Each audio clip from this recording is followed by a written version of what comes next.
Break के बाद रुक करेंगे मध्य प्रदेश और छत्तीसगढ़ बुलेटिन की ओर, जिसमें बात होगी बैतूल की, जहां नायब तहसीलदार ऋचा कौरव की सख्त कार्यवाही से मचा हड़कंप। साथ ही बात होगी विदिशा की, जहां बच्चे फेल हुए तो स्कूल प्रबंधन का हैरान कर देने वाला जवाब आया सामने। ऐसी तमाम खबरों पर विस्तार से डालेंगे नजर। आमला तहसील क्षेत्र में ग्राम हरण्या की शासकीय पहाड़ी चट्टान मत की जमीन पर अवैध रूप से प्लॉट काटकर पट्टे के नाम पर बेचे जाने का बड़ा मामला सामने आया है, जिस पर नायब तहसीलदार ऋचा कौरव ने तत्काल कार्यवाही करते हुए अतिक्रमण हटाने के सख्त आदेश जारी किए। खसरा नंबर 4711 सहित अन्य शासकीय भूमि पर अतिक्रमण पाए जाने के बाद अतिक्रमण करने वालों को 7 दिन में कब्जा हटाने और न किए जाने पर राजस्व अमले द्वारा कार्यवाही व लागत वसूलने का निर्देश दिया गया। कार्यवाही के दौरान राजस्व निरीक्षक और हल्का पटवारी की रिपोर्ट पर कार्यवाही हुई और प्रशासन ने इस पूरे मामले को गंभीरता से जांच के दायरे में रखा, जबकि एसडीएम शैलेंद्र बड़ोनिया के निर्देश पर नायब तहसीलदार ने मौके पर कार्यवाही कर अतिक्रमण हटाने की प्रक्रिया शुरू कर दी। इस कार्यवाही से शासकीय जमीन बचाने में सफलता मिली और ग्रामीणों को सतर्क रहने की सलाह दी गई है। बैतूल से सी न्यूज़ संवाददाता दिलीप चौकीकर की रिपोर्ट।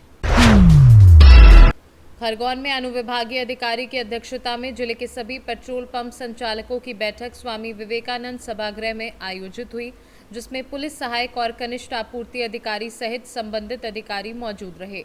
बैठक में हाल ही में देर रात उमड़ी भीड़ और लंबी कतारों पर चिंता व्यक्त करते हुए 2 पहिया वाहनों को 2 से 3 लीटर पेट्रोल और 4 पहिया वाहनों को अधिकतम 1000 रुपये पेट्रोल व 2000 रुपये डीजल देने, ईंधन आपूर्ति सुनिश्चित करने, पंप बंद होने पर स्पष्ट सूचना देने, अफवाह फैलाने वालों पर धारा 163 के तहत कार्यवाही करने, प्रशासन पंप संचालक समन्वय के लिए व्हाट्सएप ग्रुप बनाने और रोजाना स्टॉक व खपत की जानकारी साझा करने के निर्देश दिए गए।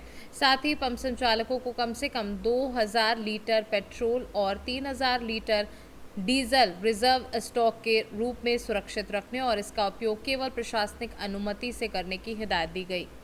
पेट्रोल पंप से संबंधित जो प्रतिनिधि थे उनकी ये बैठक रखी गई थी।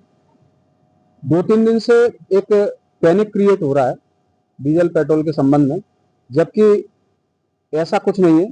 हमारे यहाँ डीजल पेट्रोल की कोई कमी नहीं है। कृत्रिम रूप से ये कमी आई है, क्योंकि जो व्यक्ति अभी तक 1-2 लीटर पेट्रोल मोटरसाइकिल में भराता था, वो अब 10 लीटर लेने का प्रयास कर रहा है।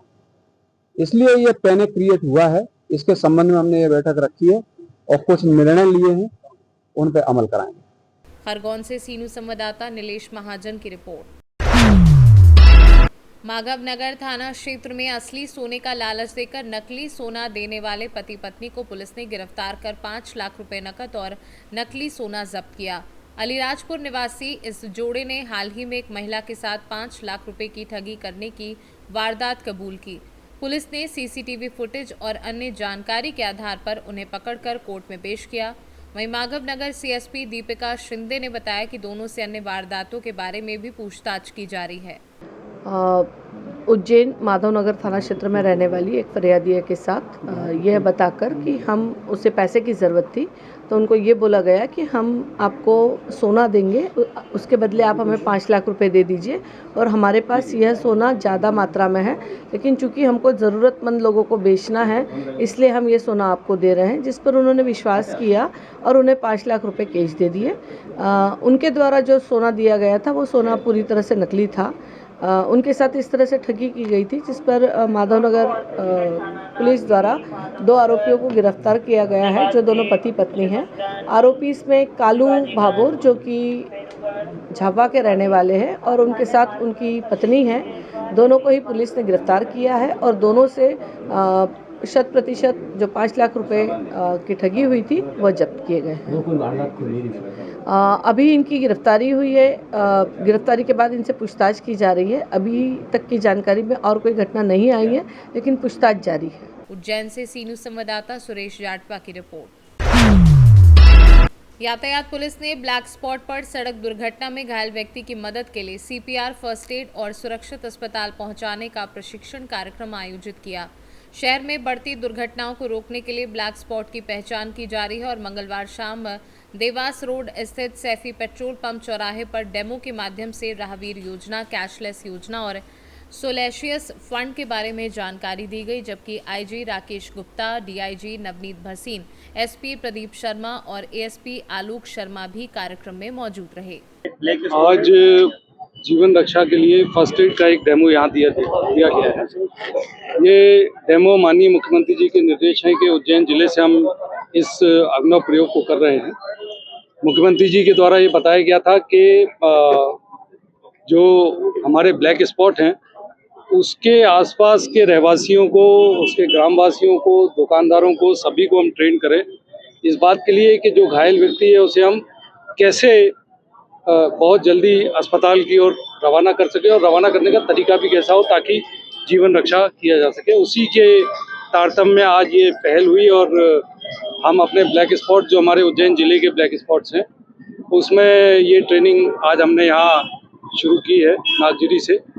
और आपने यहाँ देखा कि किस तरीके से एक घायल व्यक्ति का एक डेमो कराया गया और कैसे हमें सीपीआर देना है, कैसे हमें उसे उठाना है, कैसे हमें उसे एम्बुलेंस में रखना है, पहले हमें कौन सा नंबर डायल करना है और सावधानी हमें क्या रखनी है, क्या हमें हेड उसके लेग अप करना है, हेड डाउन करना है। तो ये सभी बातों को लेकर आज यहाँ सभी जो नागरिक उपस्थित हैं, जो भी हमारे सम्मानित नागरिक हैं, उन सबको बताया गया है। साथ ही हमारी जितनी भी योजनाएं हैं जिसमें कि हम 25,000 रुपये की राशि अगर हम गोल्डन आवर्स में किसी घायल को अस्पताल पहुंचाते हैं और उसकी जीवन रक्षा होती है, इसके बारे में भी बताया गया है। तो एक पूरी फर्स्ट एड की एक ट्रेनिंग यहाँ आज पहले इस ब्लैक स्पॉट पे दी गई है जहाँ एक्सीडेंट्स की संभावना थोड़ी ज़्यादा होती है। ये हम लगातार पूरे जिले में पहले करेंगे और इसके बाद फिर संभाग और राज्य स्तर पर भी अभी जो ब्लैक स्पॉट की संख्या है ये कम ज़्यादा होती रहती है क्योंकि हम हर वर्ष आंकलन करते हैं। अभी ये संख्या लगभग 20 है। उज्जैन से सी न्यूज़ संवाददाता सुरेश जाटपा की रिपोर्ट। विदिशा में एक स्कूल के परिणाम ने शिक्षा व्यवस्था की गंभीर विफलता उजागर कर दी है, जहां 94 में से सिर्फ एक बच्चा पास हुआ और 332 में 245 बच्चे फेल हुए। स्कूल प्रबंधन बच्चों को दोषी ठहरा रहा है, लेकिन सवाल उन शिक्षकों और अधिकारियों पर है जो मोटी तनख्वाह लेने के बावजूद नतीजे सुधार नहीं पा रहे हैं। ये स्थिति दर्शाती है कि सीएम राइज स्कूल की दीवारें और स्टाफ चमक रहे हैं, लेकिन क्लासरूम में बच्चों का भविष्य धुंधला है। एक ही सेक्शन में 94 में से 93 बच्चों का फेल होना बच्चों की नहीं बल्कि पूरी शिक्षा व्यवस्था की विफलता है। और अब ये देखने वाली बात है कि भोपाल और विदिशा के आला अधिकारी इस गिरती शिक्षा व्यवस्था पर अंकुश लगाकर बच्चों का भविष्य सुधार पाएंगे या नहीं। हमारे 332 छात्र परीक्षा में बैठे थे, जिनमें से 87 बच्चे पास हुए। क्या कारण रहा इस तरह से बच्चे फेल हुए? बच्चे हमारे यहाँ कक्षा 8 से आते हैं, उनको ज्ञान बहुत कम रहता है। हम लोग काफी मेहनत करते हैं, लेकिन कुछ बच्चे भाग जाते हैं, दीवार कूदकर भाग जाते हैं और हमें डांटते हैं, फटकारते हैं। तो पालक लोग अगर हमसे कहते हैं कि आपने बच्चों को क्यों डांटा, क्यों मारा। तो कितना स्टाफ है? 60 का स्टाफ हमारे यहाँ है। विदिशा से सी न्यूज़ संवाददाता प्रयास विश्वकर्मा की रिपोर्ट। मध्य प्रदेश और छत्तीसगढ़ बुलेटिन में बस इतना ही। देश दुनिया की बाकी खबरों को जानने के लिए आप देखते रहिए सी न्यूज़ भारत।